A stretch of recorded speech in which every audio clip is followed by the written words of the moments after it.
రాజులకు రాజు అయినటువంటి దేవుణ్ణి మాటను వనదున్నట్టుగా ప్రకటించే ప్రవక్తలు కావాలి.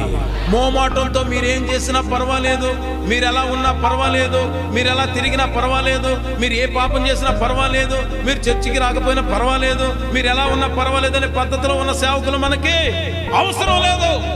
దేవుని వాక్కును వనదున్నట్టుగా ప్రకటించే వ్యక్తులు కావాలి. అలాంటి వారి ద్వారానే సంఘాలు పటిష్టంగా తయారవుతే దేవునికి స్తోత్రం కలుగును గాక. దేవుని భయం ఉంటుంది ప్రజల్లో, విశ్వాసంలో దైవికమైనటువంటి భయం ఉంటుంది. దేవుని భయం లేకపోతే ప్రజలు పాడైపోతారు. దేవుని భయం లేకపోతే అక్రమాలు జరుగుతాయి. దేవుని భయం లేకపోతే అన్యాయాలు జరుగుతాయి. దేవుని భయం లేకపోతే అబద్ధాలు మోసాలు ఎక్కువైపోతాయి.